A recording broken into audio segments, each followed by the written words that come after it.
Omicron को लेकर WHO की राहत भरी खबर, वैक्सीनेटेड लोगों की इम्यूनिटी बढ़ाएगा ओमिक्रॉन। चीनी आर्मी ने अरुणाचल से 17 साल के भारतीय लड़के को किया किडनैप, सांसद ने रक्षा और गृह मंत्रालय को दी मामले की जानकारी। टेनिस स्टार सानिया मिर्जा ने किया संन्यास का ऐलान, कहा अब शरीर नहीं दे रहा साथ, 2022 होगा आखिरी सीजन। नमस्कार, मैं हूं संजय सेठी और आप देख रहे हैं जेएसडी टाइम्स। कोरोना महामारी का खतरा भी टला नहीं है। दुनिया में पिछले एक हफ्ते में कोरोना के केस में 20% की बढ़ोतरी देखी गई है। डब्ल्यूएचओ का कहना है कि कोरोना के केस बढ़ने से नए वेरिएंट के आने का खतरा भी बढ़ गया है। डब्ल्यूएचओ ने उस दावे को सही माना है जिसमें कहा गया है कि फुली वैक्सीनेटेड लोगों में ओमिक्रॉन के संक्रमण से डेल्टा वेरिएंट के खिलाफ इम्यूनिटी बढ़ जाती है। दक्षिण अफ्रीका के वैज्ञानिकों ने रिसर्च के बाद यह दावा किया था।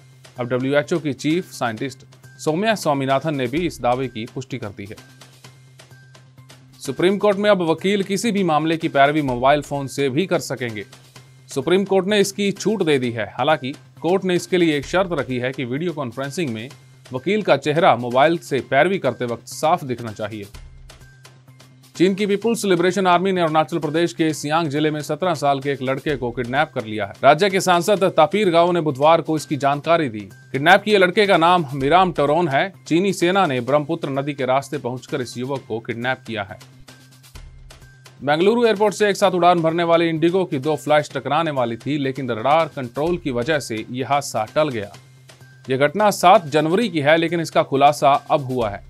रिपोर्ट्स के मुताबिक एक विमान ने बेंगलुरु से कोलकाता और दूसरे ने भुवनेश्वर के लिए उड़ान भरी थी। अंडर 19 वर्ल्ड कप में टीम इंडिया को एक बड़ा झटका लगा है। कप्तान यश धुल और उप कप्तान शेख रशीद समेत 6 खिलाड़ी कोरोना पॉजिटिव हो गए।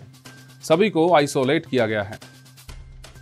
भारत की टेनिस स्टार सानिया मिर्जा ने संन्यास लेने का ऐलान कर दिया है।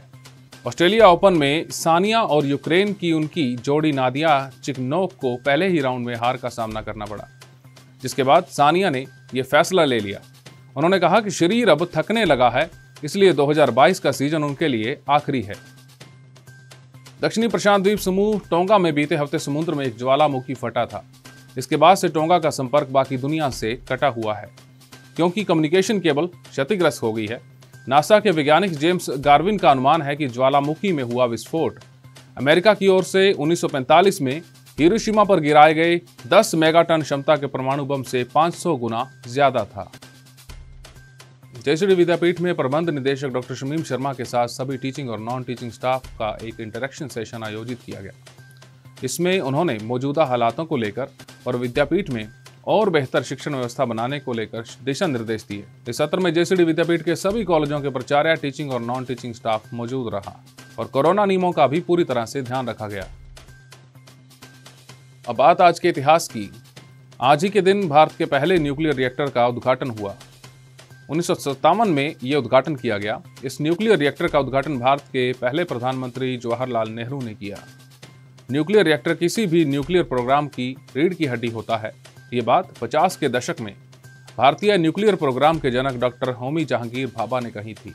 इसके बाद भारत के पहले न्यूक्लियर रिएक्टर की रूपरेखा डिजाइन भी डॉक्टर भाभा और उनके सहयोगियों ने तैयार किया था। होमी जहांगीर को भारत में न्यूक्लियर एनर्जी का जनक कहा जाता है।